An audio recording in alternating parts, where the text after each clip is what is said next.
From a young yet brilliant and generous life to a brutal and horrifying killing, this is the worst fear of every woman and her family. On the other hand, a young lady in her prime just getting to impact her world with great potential and talent was killed in the most unfortunate way ever. What happened to Ashling Murphy? And who was the killer? Well, all these questions will be answered when you stick with us till the end. This is a crime that shattered Ireland, the harrowing case of Ashling Murphy. This is Unsolved Files, a place where crime stories are being brought to your doorstep. What are you waiting for? Just hit the subscribe button for more fascinating and suspense-filled crime stories.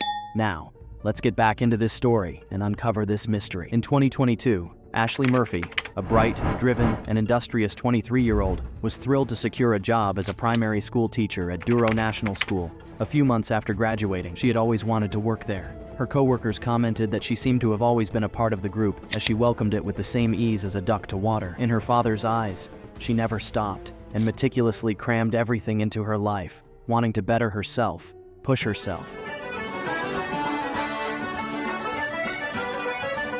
and make the most of every day. While she pushed her students to reach their boundaries, she never asked anyone to do anything that she wouldn't try herself. She even bought a set of woolen pipes, which are well known for being challenging to learn. Still, she was determined to convince herself that it was achievable if she put in enough work. Her passions have always been in the creative arts and music.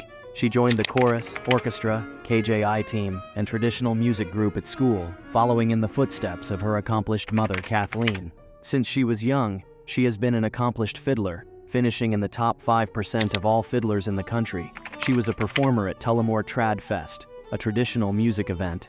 However, she also continued to have a wonderful relationship with her partner Ryan. At the age of 15, they first met at a disco and went on a brief romantic relationship. They stayed in touch, even though they were quite young. They remained inseparable even after their breakup, reconnecting a few years later. They then started making plans to tie the knot and start a family once they finished dating. No matter how bad you felt, Ryan said she could always lift your spirits with her infectious laugh and comforting smile. Ryan and his family received a delivery of groceries from Ashley on January 10, 2022. Everyone in the house was solitary since COVID-19 was present. Ryan told her that he wanted to hug her. 2 days later, Ashley finished her regular teaching duties and got ready to go for a jog. She worked out whenever it was convenient for her, and one of her regular rituals was a jog along the canal to clear her head. She told her mother where she was going before she left, but Kathleen was worried and suggested she work out somewhere else. However, Ashley reassured her mother that she would be all right, but before long, she was running beside the Grand Canal, a peaceful stretch of land where people exercised and walked their dogs. On the other hand, 2 women were jogging down the riverside at 2:15 p.m. when they noticed and heard something strange. Ashley was heading in that direction. They heard what sounded like a woman sobbing as they got closer to the forested area next to the pathway and noticed a bicycle on the side. They thought she had been hurt when she fell off her bike. She was pinned to the ground by a male that was squatting over her. Nevertheless, authorities found Ashling Murphy motionless on the ground as soon as they arrived. Her assailant had permanently disappeared. At the scene, Ashley passed away, despite the paramedics' best efforts. She suffered 11 neck stabs, was strangled, and eventually lost too much blood to survive. She tried to defend herself against her assault with her keys. Experts said that Ashley put up a valiant fight to get out and did everything within her ability to stay alive. At the scene guard, they discovered a young woman with serious injuries. Medical attention was provided, but despite the best efforts of the medical team who attended, this young lady passed away. This area here, where the crime occurred, is popular among Tullamore residents and is widely used for recreational purposes. The victim of this crime is Ashling Murphy, a 23-year-old local lady. The person was characterized by the joggers as being unusually dressed. He was wearing a padded bomber jacket from the Navy with strange stitching on the back. His bike was probably a green mountain bike from the Falcon store with straight handlebars that was discovered not far from the crime scene. Several people in the area contacted the authorities at that time, but no significant information was discovered. By accessing her Fitbit data, they were able to establish a more accurate schedule in an attempt to focus on the situation. She started working out at 2:51 p.m., and 30 minutes later, it recorded irregular movements. At 3:31 p.m., her Fitbits briefly stopped recording her heart rate. The Guardian declared in a statement that they believed they were looking for just one person, and that they were confident that this person was unrelated to Ashley and unknown to her. They figured he would be covered in scrapes, bruises, and wounds from the way Ashley had resisted and handled her keys. However, the information gathered gave the cops a lead, and within hours of Ashley's discovery, a 40-year-old man was taken into custody. He was nevertheless swiftly let go without being accused. The man was wrongly threatened with death after his identity and appearance appeared online, and he was led to a haven. Everyone was talking about Ashley's situation and giving help because of how serious it was. It was featured on every news channel in the nation. More than 24 hours after the brutal murder of a young woman out jogging along the banks of the Grand Canal, widely used for recreation, Tullamore and the wider area is this evening numb with shock and grief. And rapidly went viral on Irish and worldwide social media. People were eager to express their opinions online whenever they had the chance. Regrettably, the fact that she was running in a somewhat remote area seemed to draw a lot of attention. Activist Laura Bates responded with great emotion, pointing out that this is just another way victim-blind Bing takes a challenging turn. Now, according to the principal of the school where she worked, tens of thousands of people were standing by them. Everyone was in shock over what had happened. It's hard to believe that she was teaching her first class yesterday, and that the students have come in crying today, and the teacher is not there. The number of supporters of Ashley outside the Irish Parliament in Dublin had grown from 100 to 1,000 by 4 p.m. on January 14th. Leo Varadkar, the future leader of the Republic of Ireland, and Michael Martin, the Prime Minister at the time, even joined the campaign. Leo Vidar claims that the nation has united in disgust and solidarity over the assassination of Ashley. Though the probe was moving quickly, the Guard were keeping quiet. What led to the killing? Before we move further to what led to the killing, please subscribe to our channel, Unsolved Files, where we bring criminal cases, true facts, and twisted crimes. Don't forget to like, share, and comment on the video. We value you. Investigation of the murder case. To whom it may concern, I am the one responsible for Ashley's murder, and although they opted not to make this public, I sincerely apologize. As stated in a troubling email that was received on January 17, who would be so bold to send an email of killing a person in a cold blood after doing so, when he or she can be tracked with that email sent? Let's find out. The email was sent at 10:44 p.m., and police went straight after the source's identity. The account holder, a man who claimed to have both an alcohol and mental health problem, was identified. He hardly remembered his inebriated deeds and experienced blackouts, but after sobering up, he denied any role in Ashley's demise and stated he was clueless as to why he had sent the message. At first, the police were hopeful about this lead, but more research would prove to be unfruitful and leave them in the same situation. Luckily, they got another hint, and this time, it was the revolutionary finding they were looking for. They had been watching a man closely, who had entered a hospital a good distance away, 2 days before Ashley's death. The 31-year-old came in need of medical care for serious facial injuries. The medical staff, noting how quickly Ashley's story circulated, got in touch with the Guard to see if they could make any connections. Despite his dire circumstances, the man said nothing and refrained from describing his injuries.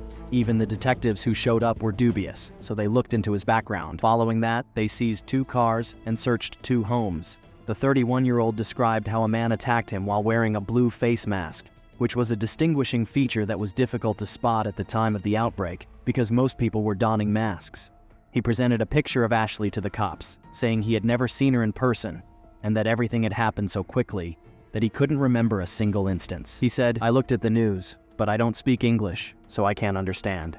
They promised to come back later, giving him time to ponder what they had said, even though they knew there was more to the story. Not long afterward, he spoke with the investigators once more. He told them again that the same person who had beaten him had also attacked Ashley because they were all traveling the same path. He also insisted that he was going to save Ashley, not hurt her. Now this is getting more confusing. From saying he has never met her to admitting that he wanted to save her and not hurt her. Something is not right here. As things got hotter, all of a sudden, he declared, "I killed her."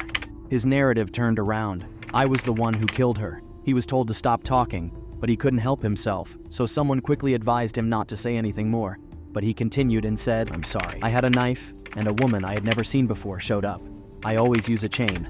I cut her throat as she passed, and everyone screamed as tears began to fall from his eyes as he held his abdomen, which Ashley's keys had probably punctured 3 times. They discovered a DNA sample under Ashley's fingernails that matched his. Nevertheless, on January 18th, hundreds of mourners gathered for Ashley's funeral while the authorities continued their investigation.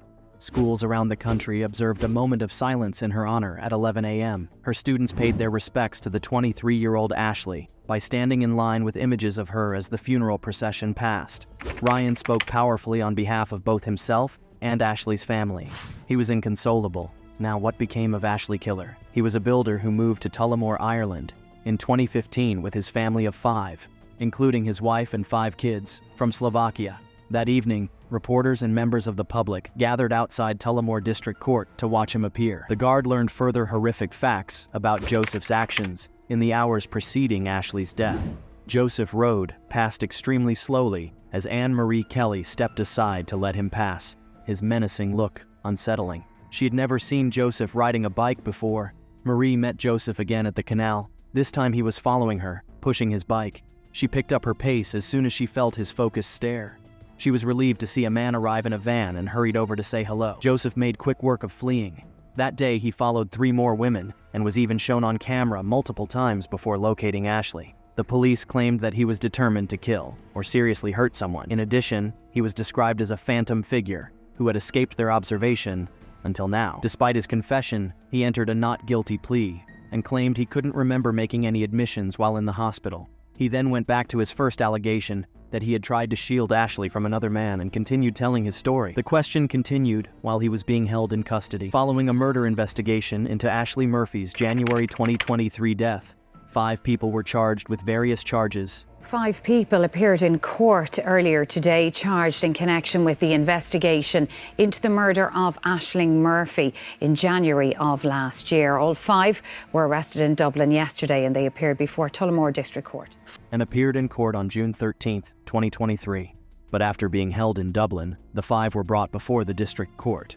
5 more people were detained and are accused of hindering an arrest or hiding information related to Ashley's case, while Mike Pushka, Lucia Isakova, and Pushka were accused of withholding information. Yosina Grova and Vera Gaza were charged with hindering the apprehension or prosecution of a suspected criminal. However, when his trial started on October 17, 2023, the prosecution had witness accounts, CCTV footage, DNA evidence, and his confession. His defense team persisted in putting out the story that his injuries were the consequence of an assault. They added that Joseph didn't hurt Ashling. Rather, the 2 escaping women had seen him try to stop the bleeding, stating that a man had killed Ashling before escaping the scene of the crime. At the final witness, the defense rested Dr. Johan Brunswick, a former consultant for the National Health Service's emergency and intensive care units. The ruling states that Mr. Puska told the guard he was the one who killed her. He did, however, refute recalling these conversations throughout his court evidence. Dr. Brunswick, who was testifying through video link from the UK, had several reasons to doubt the veracity of Guard and Mr. Pushka's conversation on the evening of January 14, 2022. It was doubtful that Mr. Pushka was fit to be interviewed, according to Dr. Brunswick. He felt that medical experts ought to have been engaged before conversing with Mr. Pushka to check for any indications of mild delirium or confusion. Dr. Brundling said Mr. Pushka's recent surgery, the oxycodone medication he was given, the unfamiliar environment he was in and the language barrier cast doubt over his fitness to be interviewed. Furthermore, he agreed with Miss Lawler that there would have been little more than a trace amount of oxycodone, about 8 milligrams in Mr. Pushka's system, at the time of his confession. The prosecution found his dishonesty repulsive. The fact that he was trying to act like a good Samaritan and Ashling was the only one injured disgusted them. On November 9, 2023, after just 2 hours of deliberation, he was found guilty of murder. This came after more than 60 eyewitnesses who testified over 13 days.